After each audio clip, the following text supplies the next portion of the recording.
Once upon a time, in a small town, which shall be nameless, there was a boy, a girl, and some assorted parents. Now, in this town, there was a mayor. One day, the mayor decided he'd like a quiet cup of coffee. I'd like a quiet cup of coffee.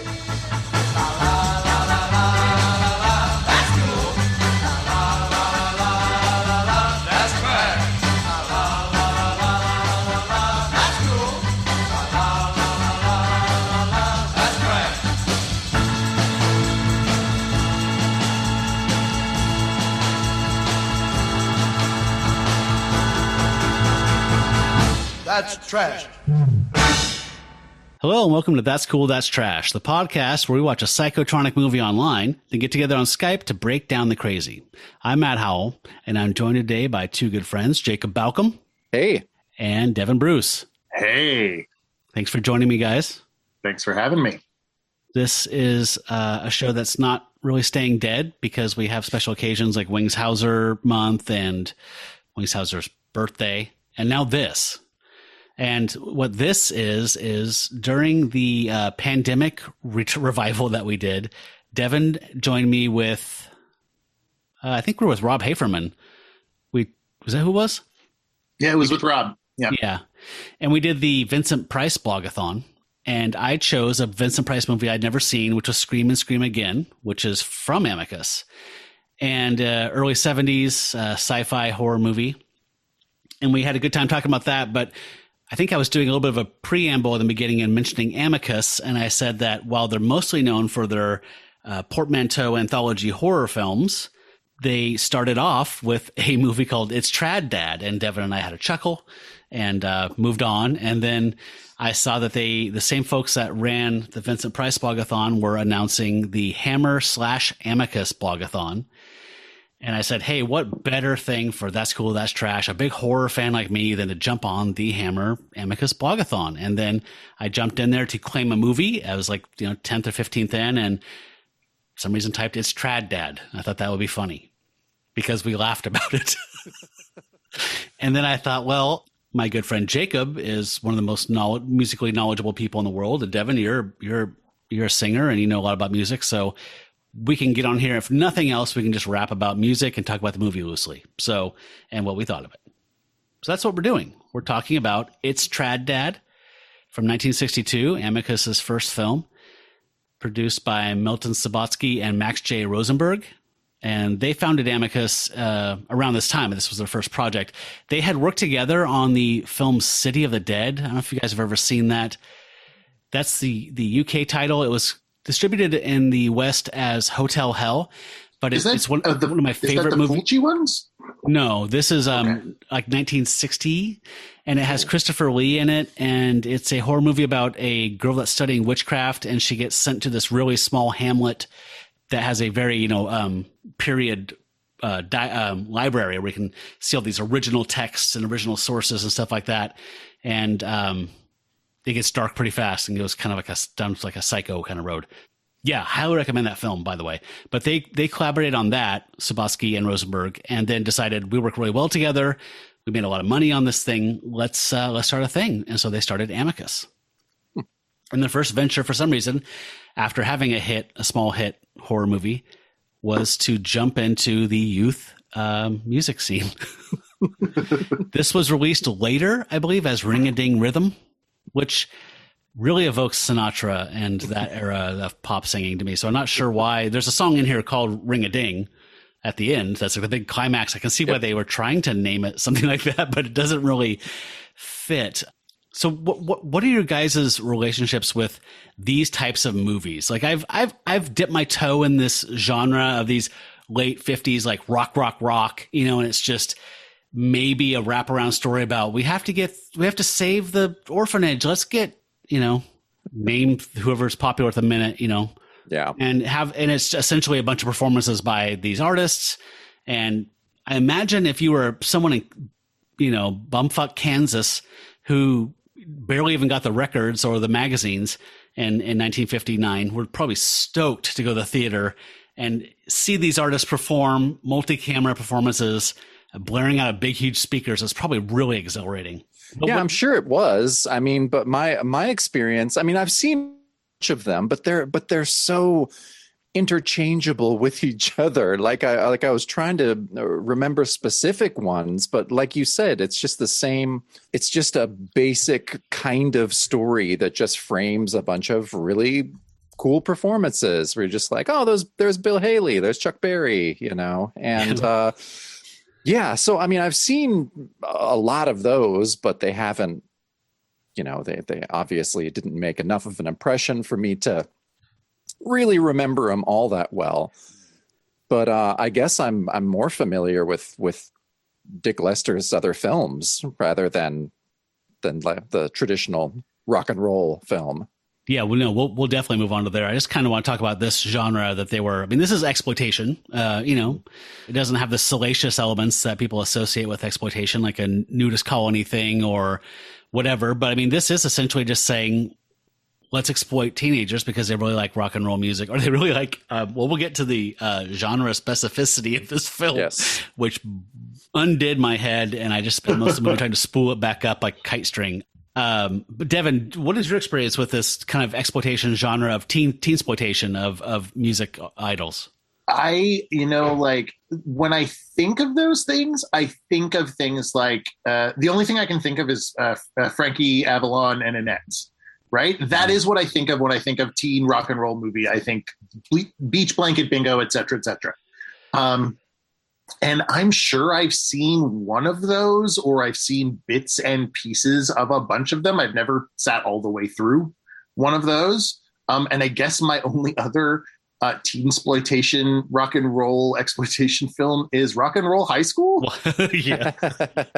Like those are the two. So I never watched any of the, like what you were saying, what sounds really cool. Like, oh, you can like watch these old movies and have like Bill Haley in the Comets or whatever. Like maybe I'll have to track some of those down. But yeah, I think the closest thing I've come to this is Rock and Roll High School. And there's way less music in that. And way more self-awareness and, yes. Tongue in cheek and whatever. That's funny. Yeah.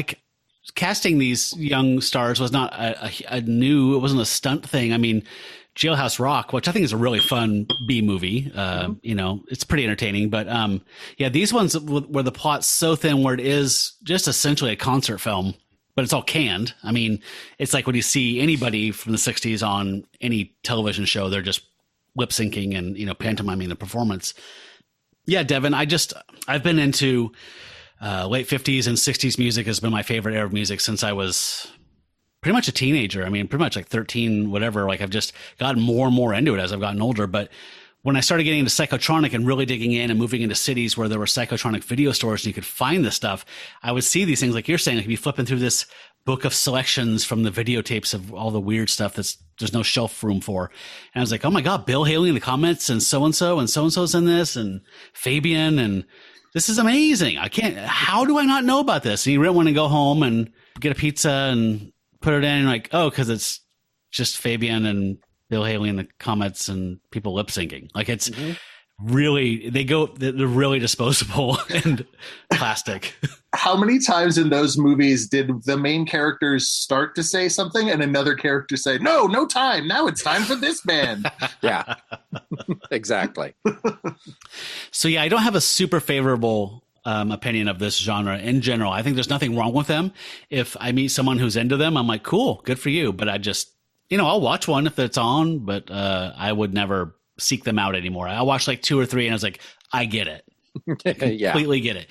If there's one artist I particularly love, I'm a huge, I'm not in the closet. I'm out. I'm a huge Herman's Hermits fan. So like they've made some kind of goofy movies that are essentially like sitcom, feature-length sitcoms. I'll watch those. I don't, but yeah, I wouldn't just seek this out for what this is as a genre, as a format or an approach to a film. So it seems like it's film filling a need. That's in italics.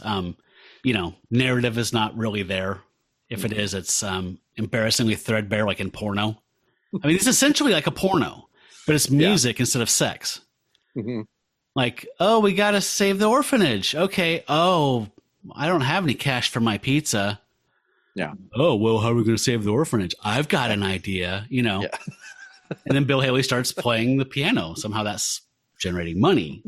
I'd watch that movie. My point being, porno and these movies are essentially the same. But yeah. I mean, nobody talks about the plot of a porn movie. No one is going to be talking about the plot of It's Trad Dad. Yeah. Yeah. I mean, we will because we're going to have to, but like that's not the point. So I guess I think we talked about what this is. We're going to talk about who made it in a second. But what was your just initial reactions to watching this? And Devin, you start. But when you tell me what your reaction was, also tell me, what was your tap out time? When was the time where you paused it and said, okay, this is how much I have left? It was kind of the opposite for me. I think it was about a half hour in when I went, oh, this is all this is going to be. It's just going to be this. There won't be a story. And I kind of just like sunk into it like a bath. Okay. And I enjoyed it. Like spoiler alert, I kind of had fun with this movie, and I may just get a Helen Shapiro album because I think her voice is amazing. I was tripping out on her voice. Her voice it's weird. The same way. Sorry, the same way like Wayne Dunkashane. Wayne Newton. Like the same way, like you hear Wayne Newton and then you're like, that's a guy? Yeah. Like the exact opposite of this. Like I heard Helen Shapiro and Renee was walking through the house. She's like, wait, she's the singer? She's like, I thought that was a guy with like a mid-range voice. Yeah. Oh, they want to grab that telephone, call you up and make a date at home, alone with you. So turn the lights down low, let's watch a TV show. Cuddle up. She was something else. But again, I didn't tap out. I legitimately, once I realized it was a musical showcase with a few Monty Python-esque jokes in between and like filmed bits, I was like, all right. Yeah. Listen, I watched the sitting, standing, running, jumping, lying down film or whatever that Richard Lester did, and that was garbage. So this is better than that. Yeah, but wasn't that like 9 minutes? That was pretty short. It was short. It felt very long. I haven't seen that since I bought the Hard Day's Night VHS cassette whenever that like 95 or 6. Yep. And I watched it once. And I like Peter Sellers. I love Peter Sellers. And Richard Lester. Yeah. And that was not. No. I don't know. But my initial reaction was, oh, cool. Because it's 60s pop rock mixed with Dixieland jazz revival.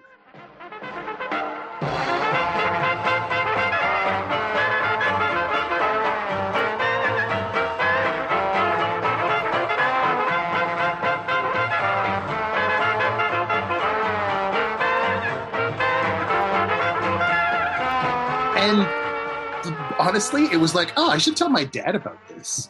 Like, my dad would really like this, I think. I'm very anxious to dive into the subject of this and all, but I need to hear Jacob's reaction and tap out time if there was one. Yeah, well, I'll try not to go on because I also have a lot to say about the subject matter. But I really got into it. I didn't have a tap out time either. I was a little high and got kind of highbrow on this thing. I was just like, oh, Richard Lester, this is a commentary on these rock and roll movies. And this is this hilarious, pithy film that's all about this, which it is. But then it also is just a musical showcase film, too. And so I don't think I tapped out. I think I watched it all the way through. I would look up people from different times and just figure out who they were. But I loved it. I'm gonna make my wife watch it.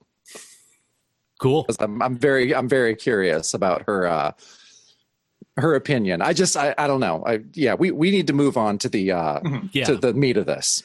I'll just say, I wouldn't say I tapped out, but I did check how much was coming when I felt like I bet this is almost over. Not that I wasn't enjoying it, but I was like, this, we're done here, right? And I was literally halfway through it. I was like, fuck. I know what point you're talking about. It's when Acker Bilk has like 3 songs in a row, and you're just like, oh, fucking Acker Bilk, man, no more. Mr. Acker Bilk. Mr. Acker Bilk, yes. And his parliamentary band? Is that what it is? His Paramount. His Paramount Jazz Band.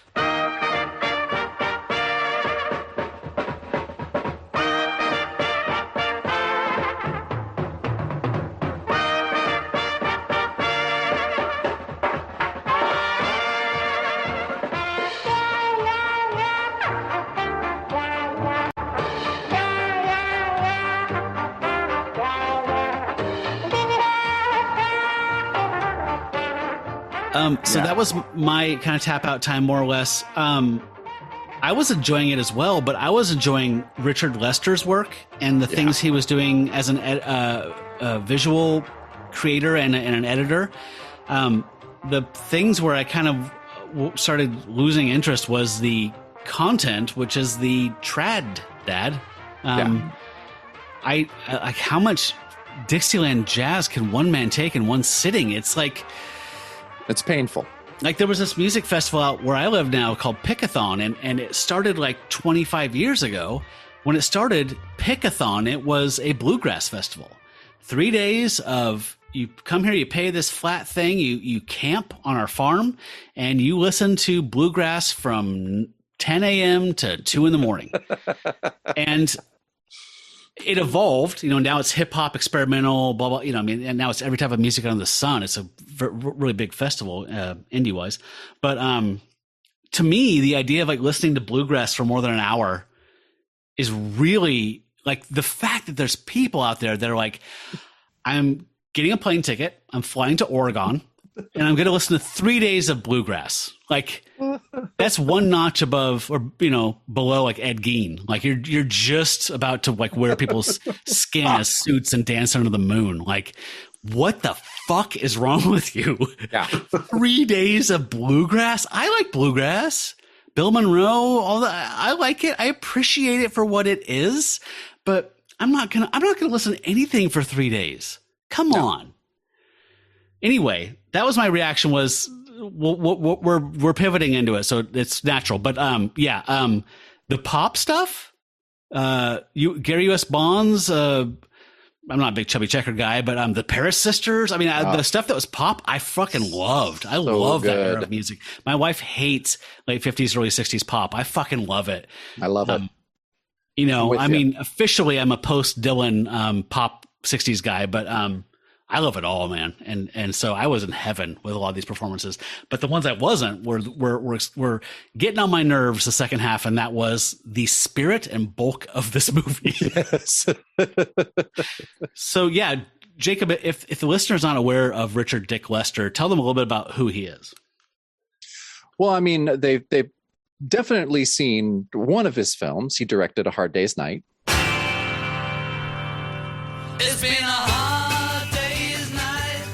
If you haven't seen that, you're missing something big. You need to get out and fix that stat. Yeah, and I mean, obviously that's my favorite of his. I also like How I Won the War. I think is the other one that I also really like that he made with John Lennon as the lead. His anti-war farce, I think you might call it. Mm-hmm. And what's the plot of that? Is they're making a cricket field? I haven't seen it since I was in high school. Yeah, I think it's World War I, if I'm correct. And they're trying to make a cricket field on some foreign shore. But it's wacky and pretty good. But he was, he started out kind of as a half kind of commercial TV director and half experimental director, right? Would that be fair to say? Yeah, and it shows. Oh, it absolutely shows. I mean, he has the eye to do all these musical performances, like you say, just really well, multi-camera. The editing is great, but the experimental parts of this film, and they are there. There are definitely some there that are incredible. He takes the strengths of experimental and marketing, and you know what I mean, and combines them into a new thing. And I think that he helped create a lot of the language that we saw in promotional films of the 60s up through the launch of MTV. There's a lot of that dialogue, or a lot of that language, that visual language is established here. So Matt, you are, I mean, I know you like Hard Day's Night probably best, but you also love Help. I like Help best. Yeah, you do like Help best. That's right. We've had this discussion. You are heretical on this, because I like Help, but I don't watch it every year. I watch Hard Day's Help Night like 3 or 4 times a year, and I watch Hard Day's Night probably twice a year. 3 or 4 times. I love Help. I definitely fucking love Help passionately. We've talked about this a lot, Matt and I, and I don't get it either. I'll try and get up to speed, but that was a hard left turn. I think Help is fun. I think Help's fun. Like, I love the lager and lime, 2 lagers and lime and 2 lagers and lime. Like, I like a lot of the gags. Yeah. It's just, I don't know, Ringo in a giant ring. Like, I don't know. Matt loves magic rings. He loves the concept. And I love like serial, like serial film, like whatever type of, same way Raiders is a love letter to all the serial shit. Like, I love anything that's kind of a throwback to old serial adventures like that. So, I mean, that just seems to me like the racist cult is after us to get the ring back so they can sacrifice a virgin. Like, it's so rad. Well, it's rad, Dad. Speaking of adventure films, Richard Lester also is a prolific director of adventure films. He did the 3 Musketeers and the 4 Musketeers in the 70s with Michael York as D'Artagnan and Oliver Reed as Porthos. And yeah. And the guy who was in the Thornbirds. Porthos. Yeah. Who was the guy who was in the Porthos? Who was the guy who was in the Thornbirds? Really, really handsome. Richard Chamberlain. Richard Chamberlain, I believe, is Aramis. Really? I believe. My favorite story about those. You should watch them. They're not great, but they are fun. And my favorite behind the scenes about those movies is that Oliver Reed refused to do any fight choreography practice and was just like, I'm going to fight you and you're going to try and fight me back. And was so drunk. Oliver Reed. So just drunk Oliver Reed waving a sword around at stuntmen who were like, oh, okay. Amazing. That's like saying stoned Cheech Marin. You don't need to say the stoned part. We know drunk. We know he's belligerently drunk in whatever he does. Richard Lester also finished Superman 2 and Richard Donner got fired. I did not know that until today. Yeah, and directed Superman 3, which is my 3rd favorite Superman movie. I think that's probably a common take. I've never seen the whole thing, guys. I've seen parts of it on TV my entire life. You're a Quest for Peace guy, then. You're a Superman 4. I don't think I've seen a scene of it. Yeah. But all I remember is Pryor taking out cigarettes and packing them, and then looking at the thing that's tar, and then he had to name something tar. I don't know. It was a weird movie. That's the one where they shave off. Yeah, Richard Pryor takes a beginning computers course and then figures out how to defraud people of millions of dollars by stealing the fractions of cents. Which went on to be the premise of Office Space. Yeah. So, yeah. Openly, right? Openly, yeah. Yeah. Yeah. And funnily enough, the new X-Men, one of the new X-Men series stories. Yeah. But yeah, X-Men comics. I like Superman 3. They're like, we're not going to do Lex Luthor. We're going to have Richard Pryor in it. It's Christopher Reeve is going to fight evil Christopher Reeve. The villain. Who's the villain again? Oh, I can't remember. He's in Magnificent Seven. He throws the knives in Magnificent Seven. He's old school actor. Robert Vaughn. Yeah, Robert Vaughn is the bad guy. Robert Vaughn? Robert Vaughn's the bad guy, and he lives in a penthouse apartment, and he has a ski hill at the top of his penthouse apartment. That's an evil millionaire in a Superman movie. That's pretty good. Wow. So yeah, I mean, Richard Lester, I don't know much about the Goons either. I just know that he was a fan of the guy that played Norm in Hard Day's Night. Oh yeah, he's one of the Goons, and then Peter Sellers is one of the Goons. But that kind of pre-Monty Python humor, which is really present in this. It's in Hard Day's Night, and it's definitely in Help. So some of the goofy non sequiturs, like if you remember the intermission in Help, where it's just the Beatles standing out in a field, very Monty Python, just like a 10-second weird nonsense thing of them just doing gibberish. Yeah. Like that kind of, I love that stuff. And it's, because I'm a geek. So same reason like Monty Python, because I'm a geek. Yeah. So yeah, I mean, Richard Dick Lester, I'm going to call him that forever, by the way, now. I hope he was Sir Richard Dick Lester. I hope he got knighted. I love him, and I love his sense of humor. I love his approach to stuff. I love how postmodern this is and how just rule-breaking, rule-bending it is.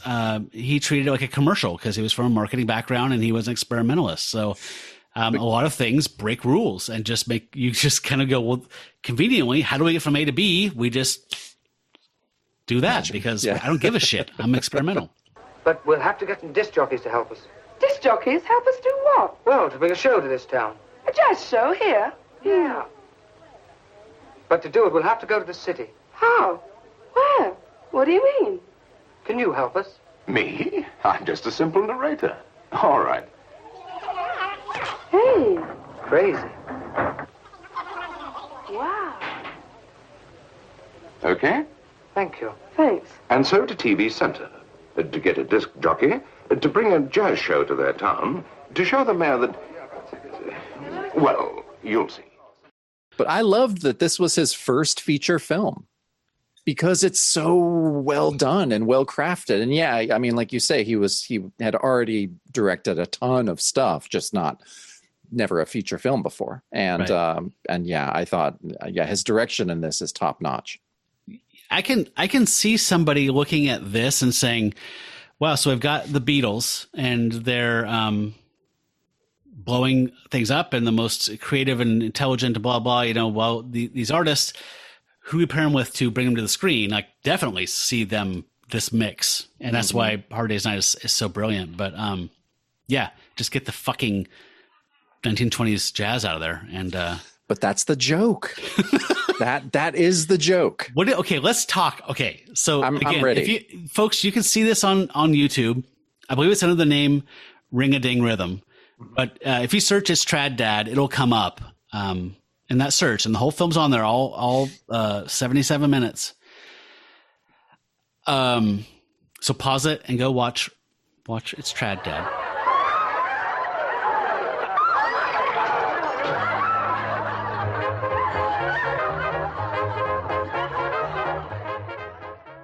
I really wanted somebody to say it's Trad Dad. Like I thought that feels American to me. Like that kind of like, I thought this would be like, have you ever seen that movie Beat Girl? That has Adam Faith in it. And Les Baxter did the soundtrack. It's this British JD kind of movie where all these beatniks are like hanging out and like they don't drink. That's for squares. And like, It's super entertaining, but they're very confrontational with the adult generation, and the generation gap is a huge part of it, right? And I thought that would kind of come up in here more, but Lester was doing more of a comedy light thing, I guess. But like, I wanted someone to say it's Trad, Dad. Like, you don't get it, man. There's no time for that kind of character development. We have 22 songs to fit into this movie. I did a triple take when I opened the Wikipedia page for this, and I was like, that's when I was like, okay, we're like 3 songs in, let's see where I am, how many there are. I was like, You're like, oh my god, this is a double album. Yeah, and I'm on the beginning of Physical Graffiti right here, song 1. Which is, I'm very curious about your guys' take on Richard Lester's take on this, because should we just give like a brief synopsis of the setup? Do you have 7 words to spare? Yeah. So I mean, basically it begins with a boy and a girl, and it specifically says a boy and a girl on the screen, and then kind of just goes from there, I think, to like a town council meeting in England where the mayor is there and he says, we need to do something about these teenagers and their damned music, but their music is traditional jazz. And so instantly I thought that this is Richard Lester making a joke, like that this is a joke. This is his take on the rock and roll movie. He's making a very Goon Show joke about like, oh, these kids, they love traditional jazz. But the more I thought about it, but this is a real thing. So there was this revival in England at the time of this stuff. Very, very corny shit. Now, this is Dixieland jazz. I'm a huge jazz fan. And Dixieland jazz is the worst type of jazz.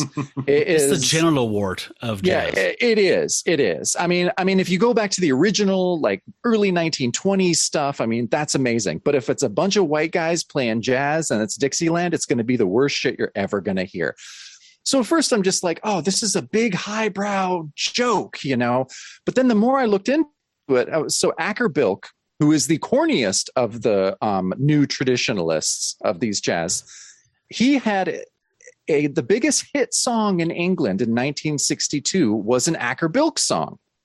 So he was this big star. And I'm just assuming that it's not just, you know, adults buying records. I'm assuming that the kids are buying these records too, maybe. So I don't know. I was conflicted by the end. I was like, is this satire? I don't know that it is. No, it's not. From my little bit of reading, it was actually Richard Lester brought in more of the pot. It was going to be straight more Dixieland. Trad dads. It was going to be way more trad. Well, and then God I guess he brought in good stuff. Yeah. And I'm not gonna lie, like I like Louis Armstrong. Like my first exposure to jazz was my dad playing Louis Armstrong records, and I'm like, that's the guy who does that song that everyone plays in the sad movies. Yeah. but he's like singing awesome songs about like, I'm gonna kill you, you rascal, and like in the shade of the old apple tree. Yeah. So I love all that stuff. Oh well, that stuff. I mean, the music that Louis Armstrong made with the Hot Fives and Hot Sevens are some of the greatest music ever made, ever. Yeah. But it's not 30 years later. No, it is not. White dudes in London. As usual, a bunch of white dudes ruined the best thing ever and made this, which is, traditional jazz. Terrible. I kind of liked Acker-Bilk a little bit. Like out of all the trads, he was my favorite. He seemed the most like nudge winky of them, like self-aware, like a caricature of himself. He was, and I liked his performance in it. Even when he wasn't just playing music, I liked the few times that you know, I think the kids talked to him, and I liked that. I just have such a hatred of him because I've had to go in going through the stacks of records in jazz sections, and there's so many of his records. He made like 100 records, and so in any type of jazz section in a record store, you're going to find Acker-Bilk, and I just angrily would, you know, flip past him every time. There'd be like 10 fucking Acker-Bilk records, you know, to find a really good Big Spiderbeck record or something like that. So I personally hate the man. So when you saw that scene of the mayor with like the drill press or whatever, just smashing trad jazz albums, you probably had a little bit of a stiffy, huh? Yeah, absolutely. Huh. So let's wrap your really spare narrative, because not because of you, but like, so it's a small town, and the mayor's ticked off because he went to the coffee shop to have a quiet cup of coffee. The teens came in, played the jukebox, played that crazy trad jazz, and he said, we got to do something about this. So he passes a law that says you have to have an entertainment license to have a jukebox, play the television in your business, or have a live performance. And so these two kids that we met, the boy and the girl, go off to find a DJ to help them scare up some trad jazz artists to perform a show in the town square with the aim of something. Somehow this is going to change everyone's mind. I don't know. That's the joke when I say save the orphanage. That's what it is in break-in movies. But like, I don't know what the fuck it is. I honestly don't think they knew until the very end. Yeah. Yeah, I know. the theory was, if we just bring the music to the people, they'll understand. Oh, yeah. Like It's that like was same the hippie whole- thing where it's like, Yeah. you just It's hear it. it's a real hippie thing to be happening in 1962, If you where just we're gonna hear it.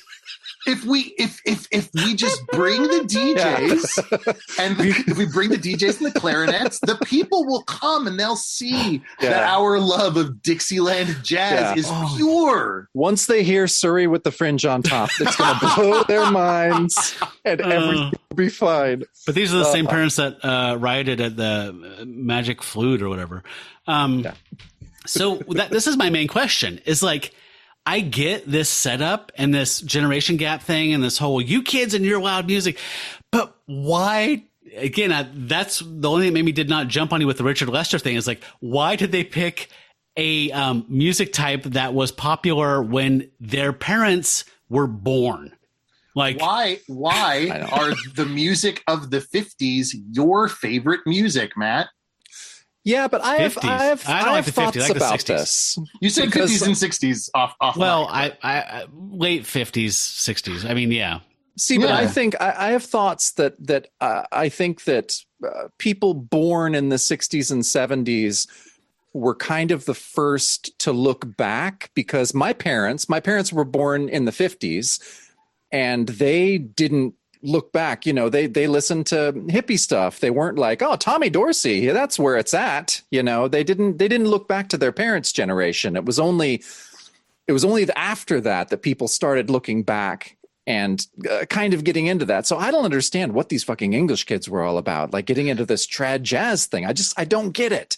Well, and it might be because like when what you were saying, like that generation was the first to really look back. I think that's probably because that was the first generation to have used records that were mass produced. And it, like why are Action Comics 1 going for so much? Because there's not a ton of them, right?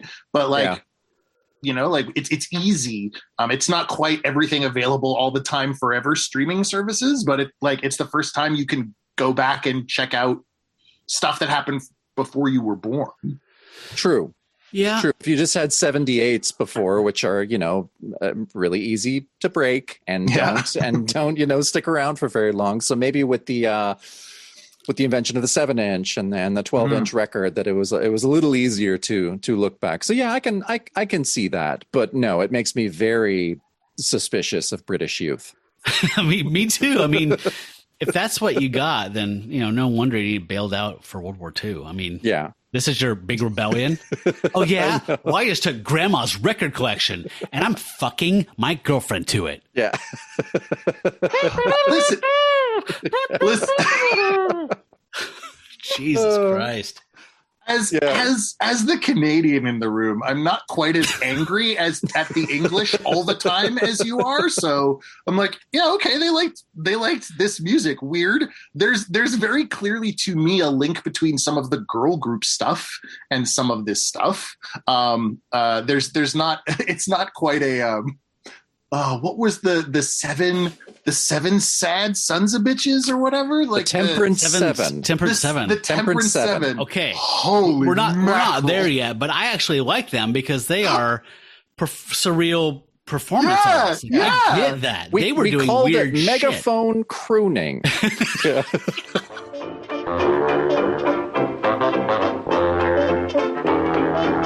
I'm as happy as a king, feeling good and everything. I'm just like a bird in spring, got to let it out. It's my sweetie, can't you guess? Wild about her armpits. Does she love me? Oh my yes. That's just why I shout. Everybody loves my baby, but my baby don't love nobody but me. Nobody but me. Yeah, with the megaphone, that like they're just all like sitting around with And the guys are, when they're not playing, they're eating and just doing weird business. Yeah, that was like you know, doodah band, like the dog Bonzo. Thank you. Yeah. Like that type of thing. You know what I mean? Like that, or Firesign Theater or something. Like it was like, I get them. I don't get the ones where it's just like this White Whitington and his 7 whites. And it's just like a completely straight version of some trad song that's based on some 1840s song, like, some traditional. It's just like, what is the appeal here? Yeah, like, and at least I think, like when Sunvolt does it or Deer Tick or something like that, it's like this ragged, soulful voice, like tapping into the murder of this old murder ballad. It's like, oh my God, he just transported me back 200 years. I feel it. But when it's just like, like, what am I getting out of this? you didn't feel it when Chris Barber's jazz ensemble played When the Saints Go Marching In? No, and I could not stand that lady that sang. Oh God, It was my least favorite bad. of all the performances. Yeah, it was really, really bad. Well, I think before jumping into the performances, I think, I'm sure it's one of probably both of your favorite scenes is when the narrator in the beginning interacts with the two kids. There's so much. Yeah, I mean, like it opens with this narrator who becomes this, don't break the fourth wall. He's breaking whatever the zero wall, whatever the narrator's wall is. And so like we get this. I did not know this was Richard Lester, by the way, when I started it. So the first shot is like a camera mounted on a truck going down a British street towards like a T intersection. And then there's like a quick cut and like it turns and a quick cut and it just kind of like rapidly cuts through this, turning through this small town. And I was like, this feels like Hard Day's Night already. And I was like, it can't be Richard Lester. And then the narrator comes in and says like, in this blah, blah, blah, in this small town, not to be named. And the camera's panning past a town that says, welcome to, and it's just nothing. And it says population, whatever. I was like, oh my God, this is super cheeky. I like this. And everything that was like that, I totally responded to in this. The narrator talks to people. He changes the reality, very experimental. Oh, that was my favorite scene when he does that. I think it's when he's talking with the kids and they're like, well, where do the DJs live? Where are we going to go? And they need to like go to where I think the big radio stations are, right? Yeah. And the narrator's like, oh, I can do that for you. And just in the background just kind of shifts. It goes white. And then suddenly they're in the radio station. And it's, it's so cool. Thanks. Yeah. It's not even that. It's duck amuck. Yeah. Right? Like it's not even that it goes white. It's like you can see the puncture marks of the film. That's right. They take go the film, by. Actually. Yeah. Oh, you're right. They literally remove the film and they're still there. And all I was thinking was, and then a giant eraser is going to come and it's going to erase them and it's going to draw Daffy Duck into a big flower monster. Yeah. No, you're right. That's all I could think of. But I mean, everything that the narrator was part of was cheeky and self-referential. Like, my favorite narrator moment is when he throws the pie. Oh, at the end. Can you do anything about this guy? Oh no, that part. Yeah. That was great. In the beginning, though, like when the mayor is explaining why he has to have this town meeting, he says, the narrator saying, the mayor decided he'd like a cup of coffee. And then he's like, I'd like a cup of coffee. Like, but he's obviously hearing the narrator. Yeah. And so they're all just kind of like God's little puppets, just doing their thing they're supposed to do. Right. What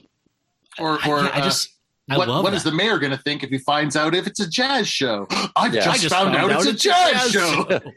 That's so good. Yeah, I don't want to throw the name Marx Brothers around, but it definitely had that kind of clever wordplay stuff that again wasn't in Monty Python later, but it's anarchic. Yeah, it is anarchic, totally, definitely. And that's my favorite stuff. Like, there's some topical stuff. Like, there's a joke that I didn't think worked 100%. Where the mayor goes into that coffee shop and asks for a quiet cup of coffee.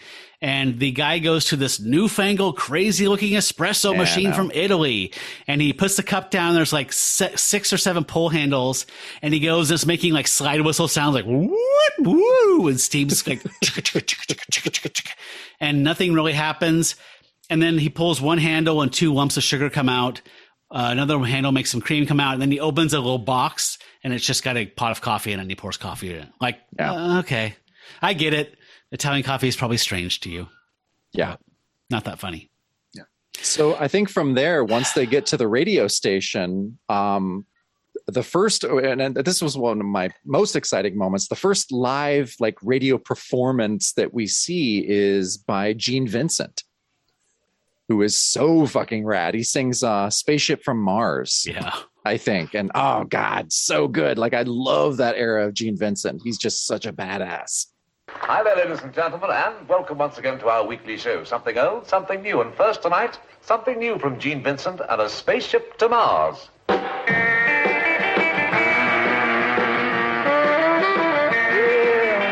I wanna get you on a spaceship to Mars and hug you and I squeeze you as we fly through the stars. But when I think of those light years we can spend alone, zooming through the atmosphere from zone to zone, well I tell you, honey, life can be sunny 'cause you're mine, mine.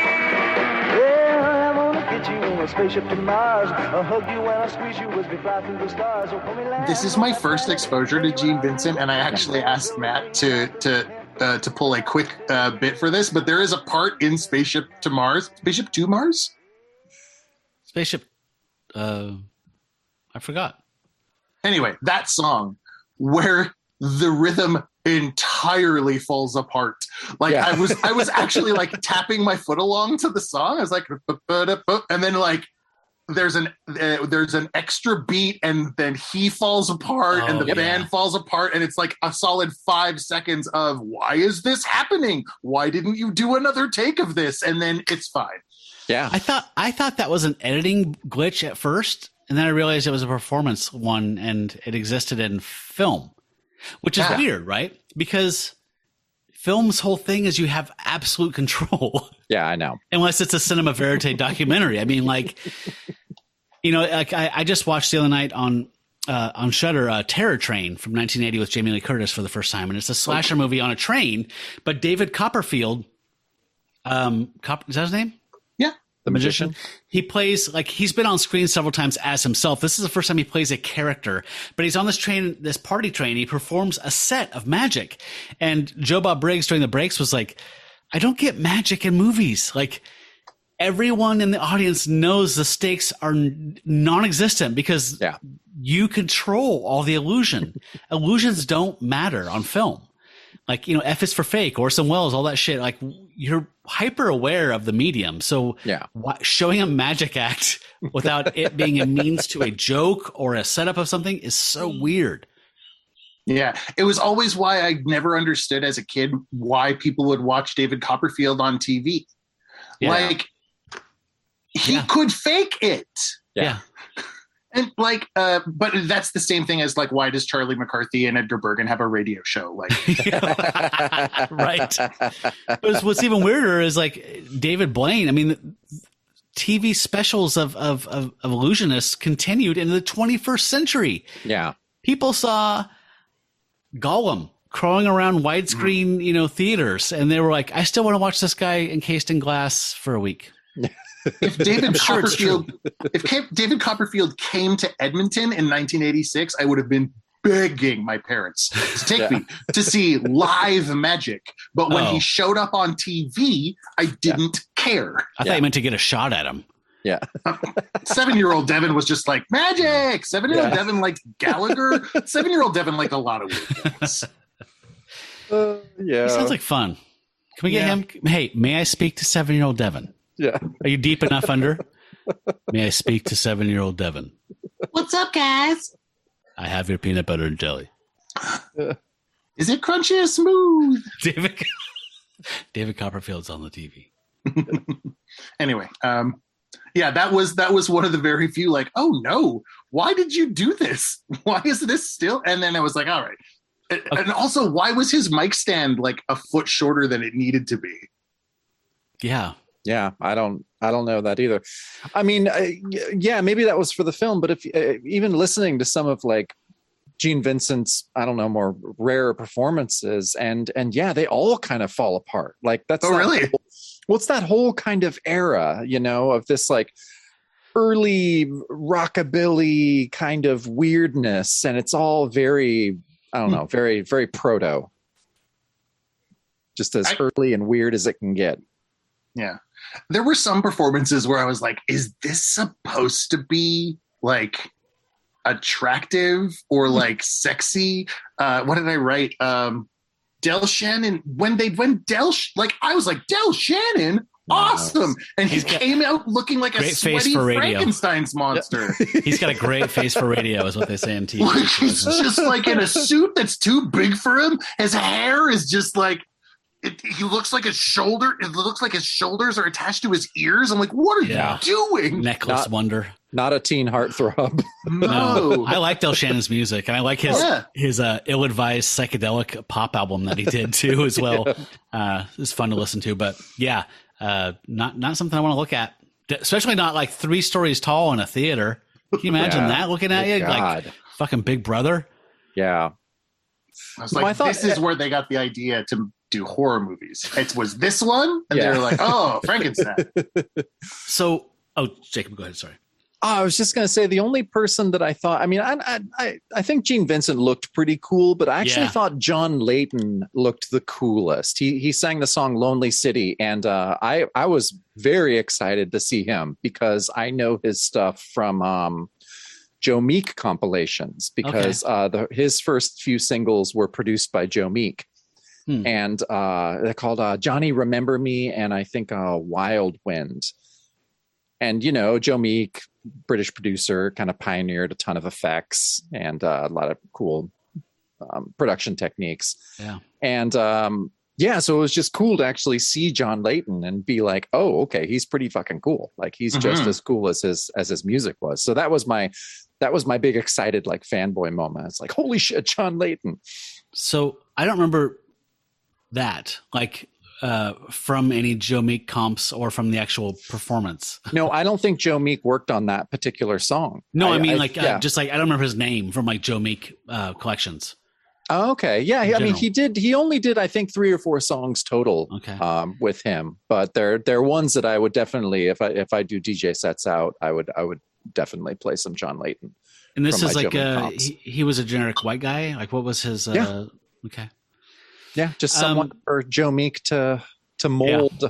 Throw some reverb on and crazy, some handmade reverb on.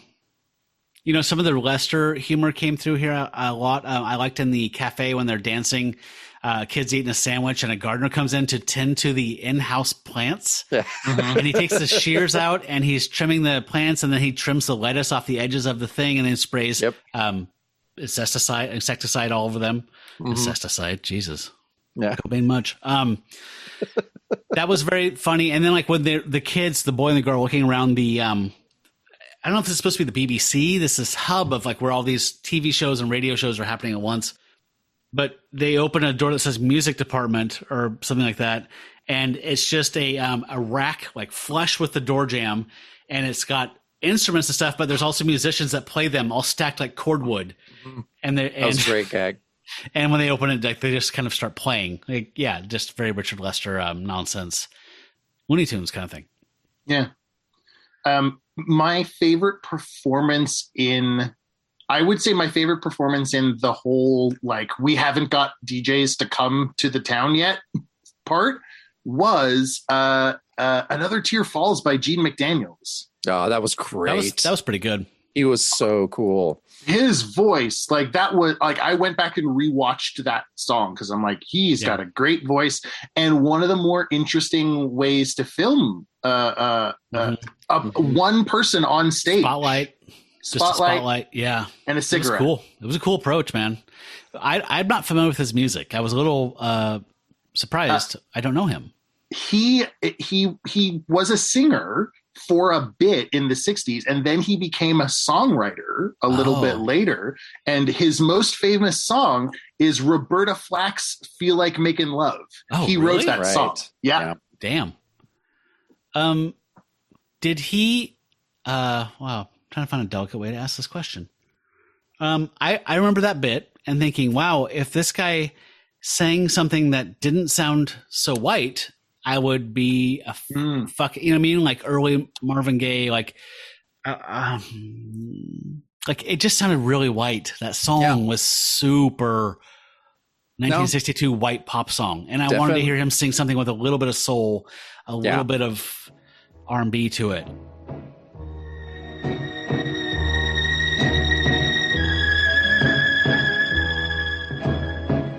Now and then I see you passing by, and for a while I don't begin to cry. But just when I think I'm all cried out, another tear falls. Another tear. If I check out his stuff, am I going to hear that? He doesn't know. I guess my question was, if you guys know, was he trying to appeal to a white audience at that time? Was my question. I'm trying to dance around. I think probably. Wasn't that wasn't that a Burt Bacharach song that he was singing? Oh, really? I don't know. Maybe it wasn't. I thought it was a Burt Bacharach song. If it's Bacharach David, I know most of their 60s catalog, but not all. Maybe not. Yeah, I mean, there were two black people in the movie, and they both sang songs that were pretty white. But I think Gene McDaniels put a lot of like vocal power into it. Yeah. Yeah. And like, maybe he was like, you just got to play it straight. But he was also one of the 3 days of shooting in America, right? All the American acts. I forgot about that. Yeah. They went to America to shoot for 3 days. Yeah. You had the Paris Sisters, Chubby Checker. I liked Gary U.S. Bond's Gary song. U.S. Bond's was really great. Well, the song is stupid, but the performance was good. 7 Day Weekend is stupid. Yeah. But like there was this like proto Phil Spector wall of sound thing where everything's like being reverbed or chorused by actual singers or an effect, but it was very thick. And it was just really like an aural onslaught of sound. Yeah. That was interesting. Did anybody look up to actually say? So I know that Chubby Checker did about 100 different versions of the twist. Oh, God. I had a real hard time believing that the Lose Your Inhibitions twist was a real song. I was just like, so this is fake, right? I was like, this is a fake song. This can't have charted. Like, this can't be real. But I'm assuming it was. How I wrote them the shake your intuition, break your opposition, lose your inhibition twist. Yeah. Oh, but those are some poetic words. No, at that point he was like at the thesaurus level of like twist songs. Like, sorry, I know there's at least 20 of them. I mean, there might be more that he did because he pretty much did it until the day he died. He just would record different versions of the twist. And wasn't it like the twist had just come out when they were filming this, and they 61, I think. Like it had just come out, and no one had put it on film. So Dick Lester said, "We have to fly to New York for one day to film this." Oh, really? Was it that hot? It was. Yeah, they flew to New York for one day on the Richard twist. Lester's is that late? I would think that the twist would have been a lot earlier. Maybe I'm wrong. I thought it was like 61 or 60. I'm maybe crazy. Anyway, I do know that it was like, oh my God, we have to get Chubby Checker. We have to get the twist. And he flew to New York on his own money and shot it. I just remember thinking like, so this guy just basically based his name on a spoof of Fats Domino's name, and all he does is sing about the twist. Yeah. Fucking sucks. Yeah, he does suck. And I've never liked him since then, like 30 years ago. No, he doesn't have one good song. I know probably the twist, but no, I mean, it's not anything that we're going to be putting on or putting in a mix, you know. Did more bad than good. It did. I mean, have I and will I, God willing, dance to that at weddings? Yes. Yeah. All right. Yeah, well, I gotta show people that ass. That is the place where the twist belongs. Right. Weddings. Everyone in the crowd knows how to dance the twist at a wedding. Yeah. While we're peppering comments between the performances here, I also liked the little experimental bit where Craig and Helen are eating, hoping to talk to a DJ to support this thing, to be a champion for this cause, and the waiter comes up and unloads all their silverware, their flatware, their whatever, their plates, a dinner roll, and pulls the menu out and like, oh, we're not eating. We're just here to talk to somebody. And then Lester reverses the film, so he just tucks everything back into it and just sucks them all back up. Great, cool little, again, this is all stuff. It's like the Slow-Mo and the Wild Bunch. You can say it's played out and blah, blah, but it's like, yeah, but this did it. Like this created that, you know what I mean? Like this is that kind of, this is the source. So, I liked the chaotic pasta scene as well, where where I don't know what those carts are, but they're amazing. It's like a traditional Ferris wheel of like carts full of ingredients. So you just turn this big wheel and I had no idea what was going on in that scene until they just plopped all the pasta on top of whatever they took out of all those things. And then the guy just starts eating it. Yeah. And I loved, Renee and I both actually really like the scene when, I think it's during Chubby Checker's performance when a girl's ass is shaking in front of the table and he's chewing and like his head's moving with her ass. And then like she like jumps down to the floor and does some low move and he kind of like, loses his shit for a second and then picks it back up when she's visible again. Unconsciously, of course, he's not being a pig. Hilarious. But yeah. So what did you guys think of the part in the film, probably about midway through the musical performances, where and I kind of laughed. It was when Craig Douglas and Helen Shapiro, they're just like, oh, well, why don't you do a number? And then they start. And he was kind of forgettable. I guess he did, was he an actor? I think he kind of did both. I guess all of them were kind of pop stars a little bit, right? I mean, Douglas had a career he was petering out at this point. It seems like by the mid-60s, he was done. Yeah. But that song he performed, Rainbows in Your Tears or whatever, that song's like in a bad way is awesome. Like I actually was into it. And Renee was bitching the whole time. I was like, this fucking, are you kidding me? This is gold. We have a big show coming up in just a few minutes.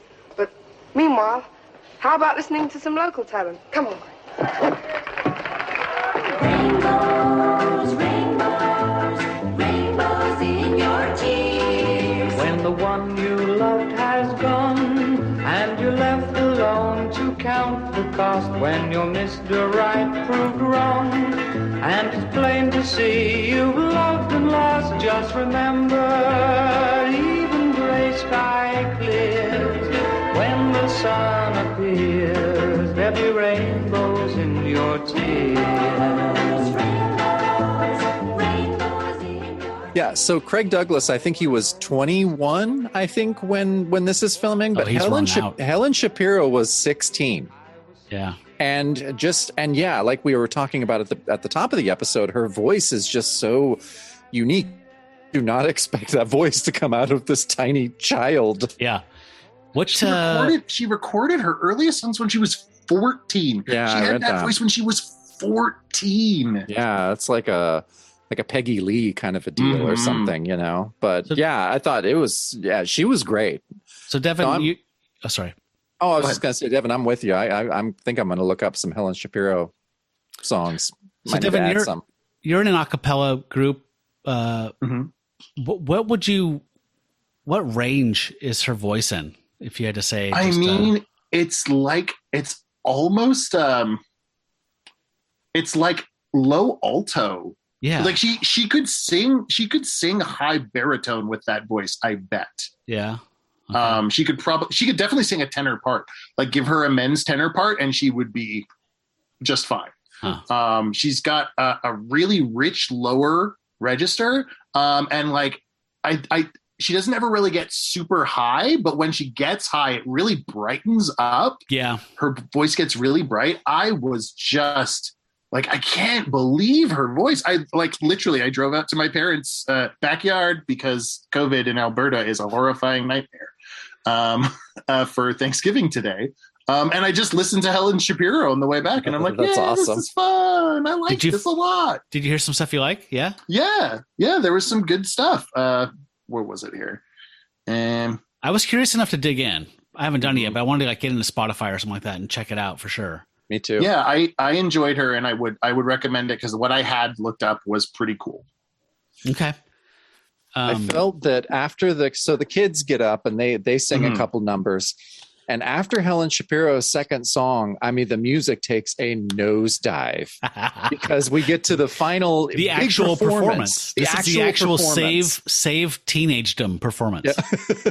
And we get, Terry Lightfoot, Kenny Ball, and then, Chris Barber's jazz group. And they are as corny as you could possibly imagine. Yeah. And this just kind of made me mad just thinking about jazz in 1962. Like 1962 for good jazz is just a crazy good time period. Oh, yeah. Like, I mean, Coltrane's My Favorite Things came out that year. Like you already had record. Like amazing records that had come out the last couple of years, Ornette Coleman's Free Jazz. I think Miles Davis had Sketches of Spain just a couple of years before. So, I mean, it's an amazing time period. And to just give any type of light shining on this awful type of jazz is a crime, because there was so much good stuff going on. Racist. Yeah. I don't know how. I'm going to work this out with a calculator and a piece of paper, but that's racist somehow. Good. Here is my hot take. I didn't like it very much, but it was tolerable because it's when the Saints go marching in. It's fine. But I did like the performance of Beale's. I did like the performance of Beale Street Blues. I thought that one was decent. It was. I think of the jazz stuff, I think that was my favorite one. I get it. It hurt me though. I'm just like, I'm hope W.C. Handy isn't around to hear this. Yeah. I think he was though. I think he was still alive. Oh no, that's very sad to think about. Well, yeah, he wrote Yellow Dog Blues too. I mean, so yeah, he had a couple songs represented by Kenny Ball and Chris Barber. Maybe he got a ticket. Like Donnie Cates got a ticket to see Venom Let There Be Carnage. Well, maybe he got some royalties. So good for him on that. Before we move on, I do want to mention one thing I really liked was that I mentioned it earlier, but like to be explicit about Richard Lester's visual language he kind of established here for music videos. So in one of the early performances, there's a band playing and there's a trombone player going and there's like just white. You can tell it's just a very simple effect, like white covering up the screen except where the trombone player is. And then the editor or whatever, the special effects guy, removes some of that and reveals more of the band as like the drummer comes in and then reveals more. And I was just like, I've never seen something like this before this.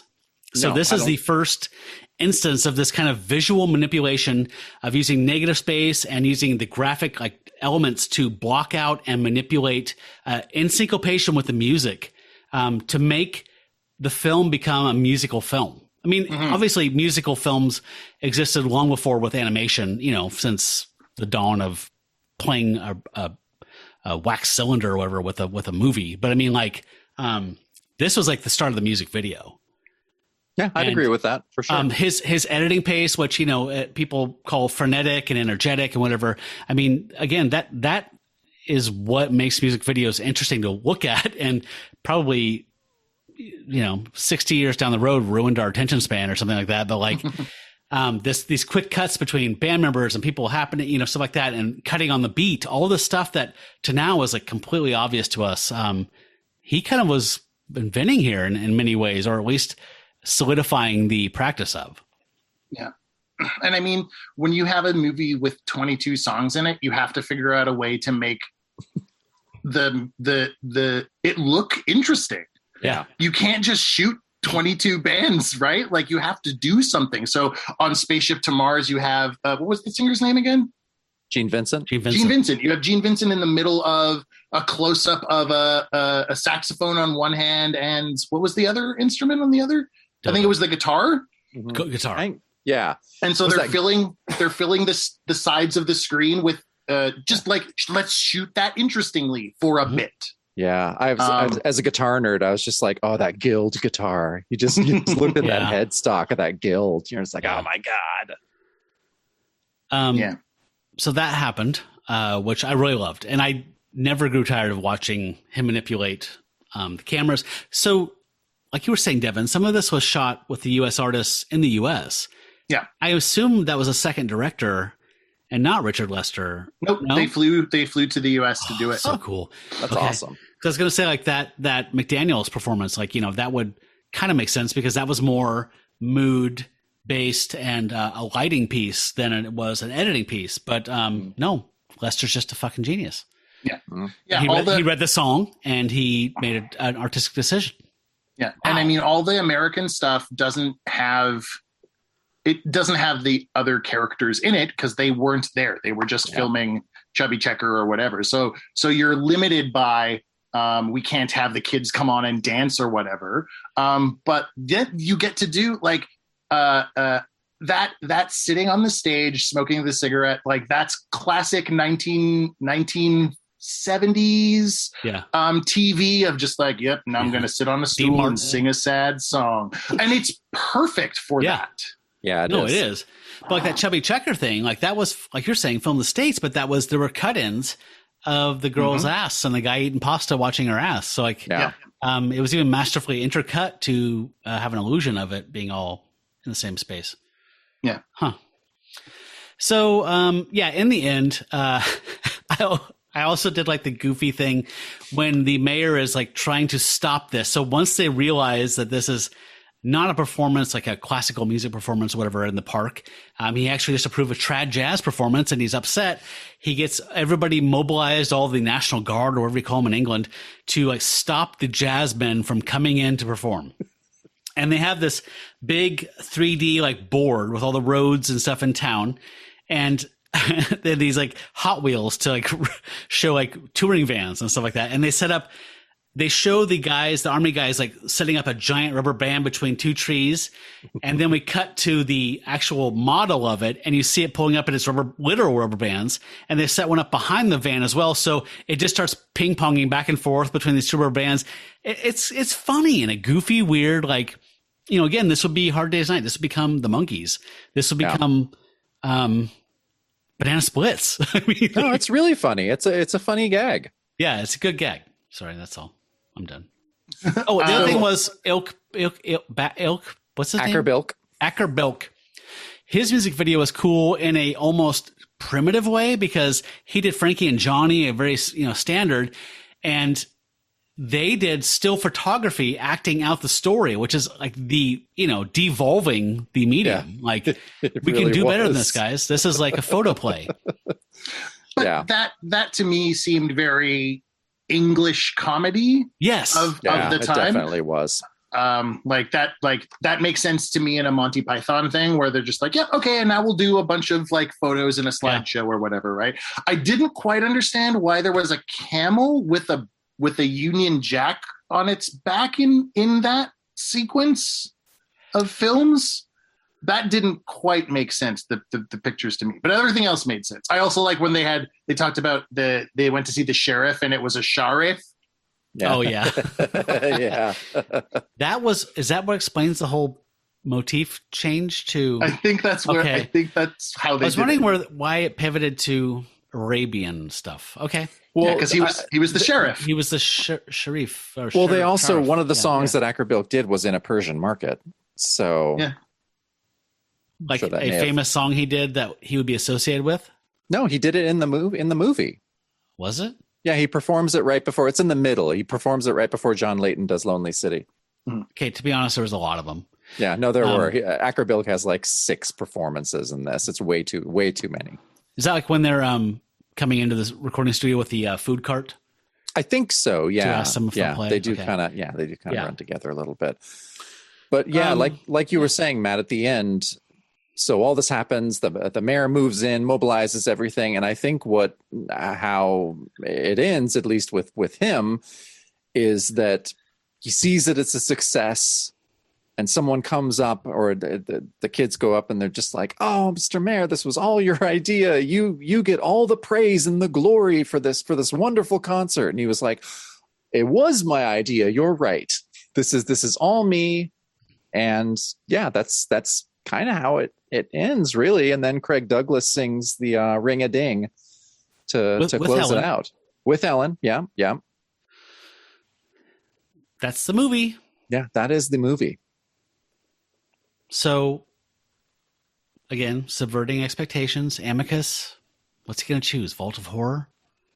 Is he going to choose Too Easy? Dr. Terry? No. We had to do It's Trad Dad. Psyched. I wrote like a whole page of notes on It's Trad Dad. Yeah. I have a page of notes. Yep, me too. Right. So Yeah, one more funny thing I thought.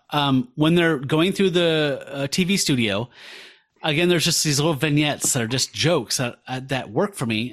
One of them was this like roundtable panel of intellectuals talking, and that gag killed me. Where they're basically saying like they're all very friendly on friendly terms when the camera's off. Like when the cameras go, you guys are at each other's throats about the stuff, and then sure enough, like we're live in 3, 2, and then they're complete fucking dicks to each other. That's probably not even a joke. It's probably really how.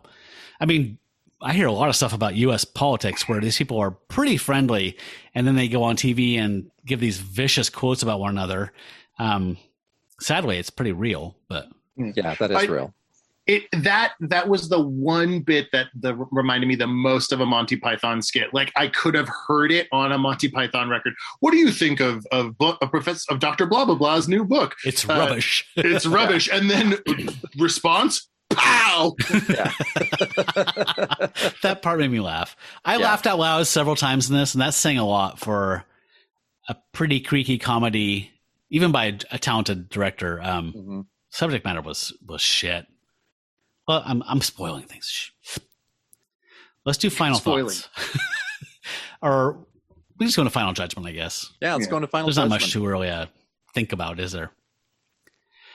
Jacob, why don't you tell me, is this cool or is this trash, and why?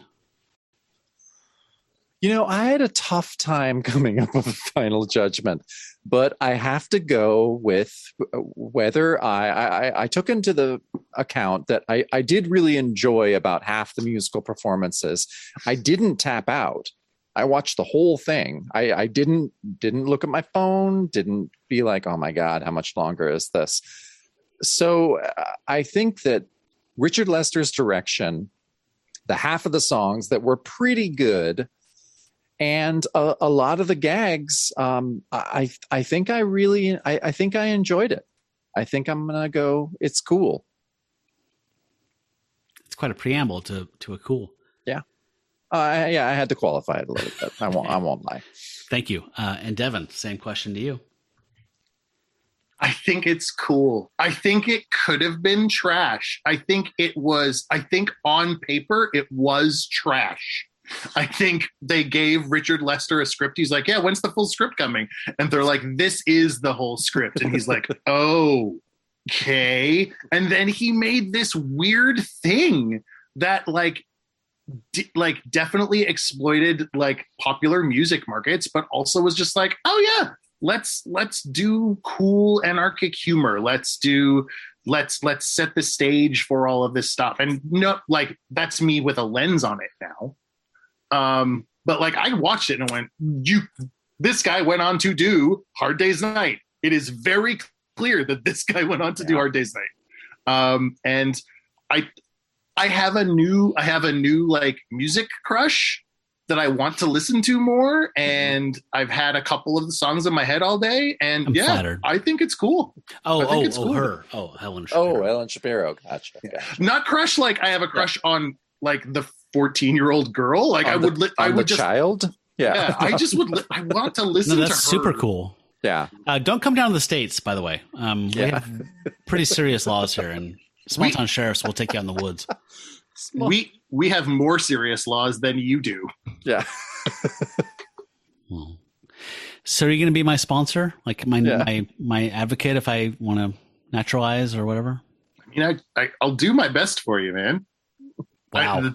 That's a tepid ass response. No, for sure. If any of the Americans that I like wants to move to Canada, yeah. Am I in that number when the Saints go marching in? Yes. Splendid. Okay. So I'm putting you down the form. Okay. Cool. Honey, we have a problem. Yeah. Okay. What did you think, Matt? I genuinely don't know how to answer this. I'm of two distinct minds. Is it cool or is it trash is a personal thing that each person has to reckon with. And, for me, it is when people say, please help me, I don't know how to interpret this. I say, for me, it is my friend Jacob and I's friend Joe, who's one of the founding members of the show. He's my oldest friends. Would you recommend Joe watch it? It's kind of my default thing. Joe would want to see Richard Lester's first film. Joe would want to at least boo and hiss at the once you reach maximum capacity of trad jazz. All right, it's cool, but I that's an asterisk cool, like the most tortured cool I've ever given. Richard Lester's work is worth checking out. The pop artists are worth checking out. I got really angry with trad jazz about halfway through this film. I couldn't hear another fucking clarinet. To me, like, I don't get it. Like I got hung up on this the whole time. Like, why is this popular? Like we talked about at the beginning, but it's just like, you know, Renee was asking the same thing. Like, I don't understand. So these kids like it? And I was like, yes, apparently. I don't know why. It's like remember when klezmer got really big like 10 years ago for like 2 years for no fucking reason? Like, klezmer has a rich musical tradition and cultural value, but why do people just pick random things and say, we're really into this right now? Like, if you're not into it, you're stupid. You're square. Yeah, but what about here? What about in America when I think it was 67 when, you know, psych and hippie stuff is really starting to hit, and we had the new vaudeville band singing Winchester Cathedral. Yeah. And that was a huge fucking hit. It's counter programming. I guess the disconnect for me is like something similar that does work is Brits' fixation on music hall. So like you have like Herman's Hermits who are doing novelty songs like Henry VIII and, you know, these songs where it's like, our parents knew this, we're doing it kind of tongue in cheek, but it's a hit. Then you have that morphing into Ray Davies getting his hands on it and being like, I'm obsessed with everything old and I'm completely obsessed with the future and where we're going, but I don't want things to change. And so he's doing these critiques on British society that are completely modern and in older vernacular. Like, that to me is rich. Paul McCartney loved music hall. It's all through everything he did musically in the 60s. That to me is a rich mining of a traditional music. And this to me is like, there's nothing to trad jazz. It is what it is. It doesn't go anywhere. It doesn't grow. It doesn't, like, it's just dead. It's like trad jazz equals trad jazz. Like, there's no math. That's what the chalkboard says. So I hate that they got into it. I hate that what they got into so passionately was so square. Thank God they found R&B and took over R&B for a couple of years and then sent it back to us and made music explode for 10 years. Because, if trad jazz was the British invasion, like they took it and adopted it and mastered it and then brought it back to us and we were all into trad jazz. It's like that Mr. Show thing with ventriloquist dummies. Like, everyone's into ventriloquist dummies. Like, fucking kill me. Yeah, if I had to listen to Let the Saints Go Marching In every day by a different artist on the radio, I would kill myself. Well, maybe you just answered your own question. Like the trad jazz movement and its popularity from 1960 to about 1962, that, you know, the early R&B and the British invasion stuff was a reaction to that. Was just to like, this sucks. We're going to do something good now. Yeah. Yeah. And I can see like connective tissue between those things, right? Trad jazz, it's still like New Orleans. It's still, you could still like essentially American pivot. You could pivot away from it if you don't want your, I couldn't remember his name. It would have been a great joke, but I couldn't remember his name. Acker Bilk. If once you have delivered all your 10 Acker Bilk records to the used record store, maybe you pick up some Chuck Berry. Yeah. Fuck, please do, please. Well, they do. They figure it out. Yeah. Okay. And change music for at least a decade. Okay. Yeah. I still feel not safe. Yeah. From Dredge, yes. So I'm a little traumatized. I love Dick Lester. I love what he did here. I love what this language he created. And I hate the fucking music that was at the core of the project. So that is my thing. But it is cool. So nobody has to deliver an antidote, by the way. But I thought of some because I was on the fence this entire time. So maybe somebody's listening to us and doesn't know that we do this, but when you call something trash, you have to give an antidote to it. Hopefully something that's free also. You guys don't have to, but in the spirit of Amicus Hammer, I thought, well, for Halloween, let's do The Legend of the Seven Golden Vampires, the Hammer and Shaw Brothers co-production, which is essentially where Dracula inserts himself into a Chinese guy and flees Transylvania after one of his many defeats at the hands of Van Helsing and goes to the east. And there's these seven, it's very Wu-Tang Clan, like the seven. They have different masks, golden masks on, and lots of kung fu, 5 boobs, and vampire slaying in early 70s style. So you can watch that for free right now on YouTube. Not officially, but I found it. So that's my recommendation, even though I don't have to give an antidote. You can watch it on Blu-ray at my house. I love that movie so much. It's so good. Yeah. I think if you haven't seen it and you want to do a Richard Lester thing, and I don't know if it's available for free, but I really think watching that the Three Musketeers, I really like. It's not perfect, but it's like 70s swashbuckler Three Musketeers in a really cool take on, you're doing this now. Yeah. I dig it. Who else is in it? Can I mention one more thing? If someone's like into this format that Richard Lester did here, but you don't necessarily want to hear, I don't know, 100-year-old songs at the time, check out, in my opinion, one of the greatest of all time of these is the Tammy Show, which stood for, it's an acronym. It stands for the Teenage Awards Music International. And that has, Chuck Berry, the Beach Boys, Rolling Stones, Marvin Gaye. It's like the greatest one of these ever, but there's no dumb plot, mucking up the works. It's just the greatest artists at the time, the most popular and greatest artists of the time performing in like a 60-minute series. It's fucking amazing. I love the Tammy Show. So great. Here's the cast. Oliver Reed as Athos, Richard Chamberlain as Aramis, Michael York as D'Artagnan, Frank Finlay as Porthos, Christopher Lee as Rochefort, and Raquel Welch. Okay. I like those last two a lot. Yeah. And Spike, I think Spike Milligan's also in it. Oh, yeah, wow. Spike Milligan is also in it. Bringing it around to the Goon Show. Yeah. Goon Show. Okay. It's like, I know that name. I just read that like yesterday. I just watched because all the Muppet Show episodes are on Disney Plus now. I just watched the Spike Milligan Muppet Show episode. Terrible. Really? It was not good. So Richard Lester had a couple swings and misses, and he's had some periods in his career that were pretty quiet. I think that Richard Donner thing was a big deal, kind of brought him back. And then I think he didn't work a lot for a while. I don't have his CV handy, but he's still alive, right?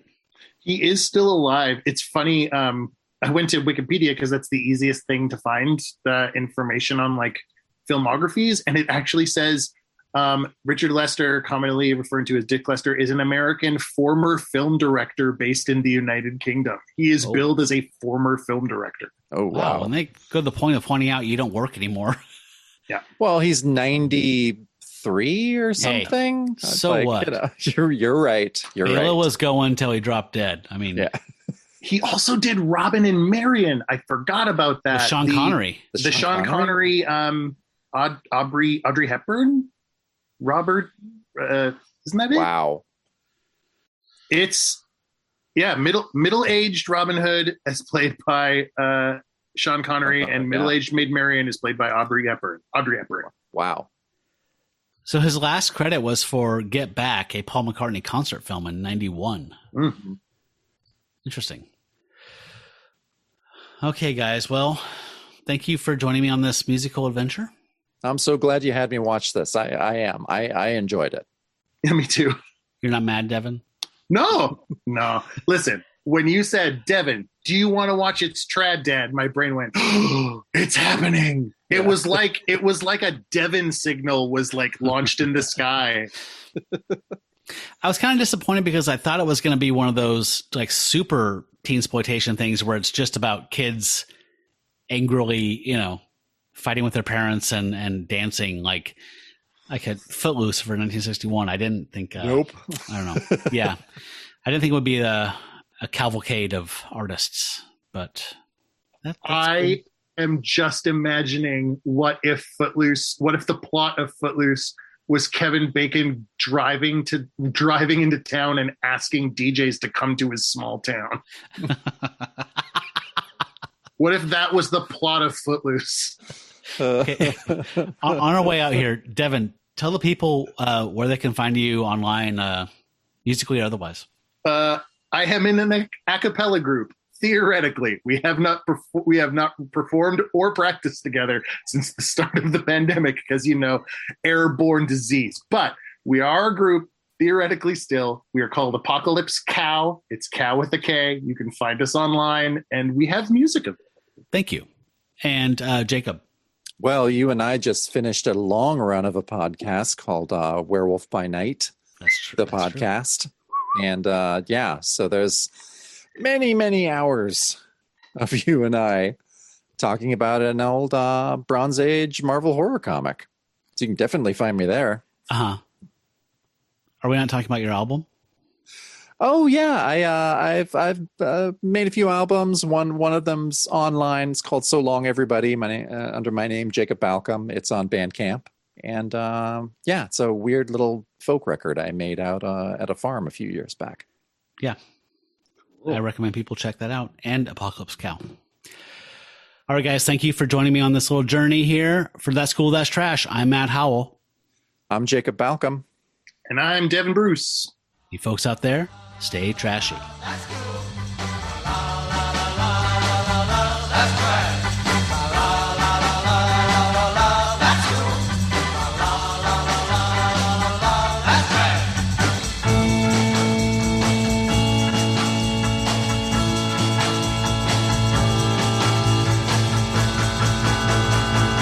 la, that's trash. That's trash.